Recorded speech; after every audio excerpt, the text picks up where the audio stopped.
Sa wakas ang pinaka-inaabangan na pagkikita ni Carla at ng nanay ni Papa Joms nangyari na mga kaibigan. At first impression ng nanay, mga kapatid at mga kamag-anak ni Papa Joms nang makita ng personal si Carla, nagulat talaga sila. At hindi lang yan, napagkamalan pa ng nanay ni Papa Joms si Carla na isang. Well, ano kaya ito, at yan ay atin ang malalaman mamaya mga kaibigan, pero bago yan. Pakiusap, suportahan po natin mga kaibigan ang lahat ng mga Kalingap beneficiary at Kalingap angels at syempre maging ang lahat ng Kalingap love team, bilang tayo po ay One Kalingap One Family. Salamat po.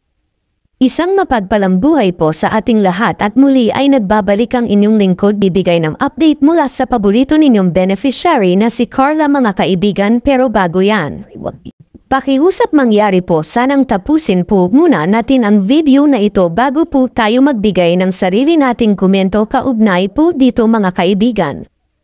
At syempre wag rin po natin kalimutan na mag-like, mag-share at mag-subscribe bilang suporta na rin sa ating munting YouTube channel. Pero syempre wag rin po natin kalimutan suportahan ang mag-amang matubang na si Kuya Val at Kalingap Rob, lalo na sa kanilang mga charity work. Salamat po. Samantala halos hindi talaga mapakali si Carla at halos magtago na nga ito sa likod ni Papa Joms dahil sa sobrang kaba at sobrang hiya ng first time niyang makasalamuha ang pamilya ni Papa Joms. Pero sa kabila nito ay mas excited pa palang makita ng nanay ni Papa Joms si Carla, at patunay lang yan ang pagyakap nito kay Carla na para bang matagal na silang close at magkakilala mga kaibigan. Ay,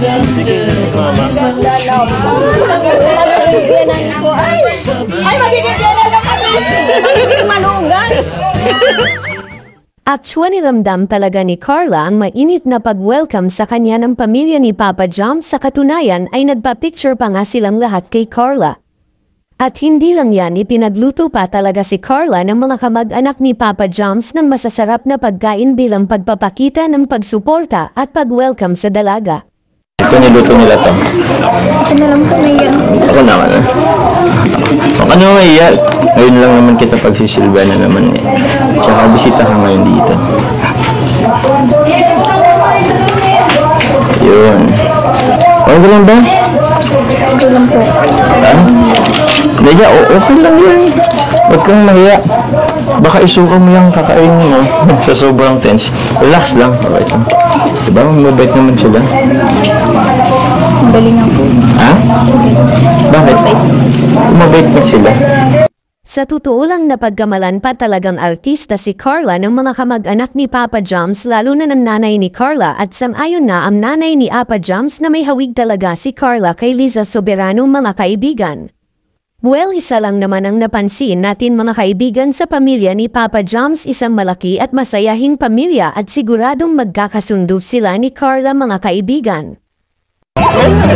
Uy, tara, pasok ka. Papakilala ko. Bayan mo na with yung may mama. Sige, mama. Ay, magiging na kami! Magiging malugan! Samantala, yan lang po muna ang ating latest update patungkol sa inyong paboritong beneficiary na si Carla mga kaibigan. At syempre maraming salamat po sa walang sawang pagsuporta sa aking munting YouTube channel. Ingat po kayo at God bless mga kaibigan. Kailangan mo ng protein. Magkakan ka ba? Alam ko, konti lang kinakain mo kanin eh. Diba? Para naman may lakas ka. Mamaya, bigla kang mahimatay. Ano pa? Kain kami din po. Sige. Kano na? Sabay na po tayo. Sabay na? Okay.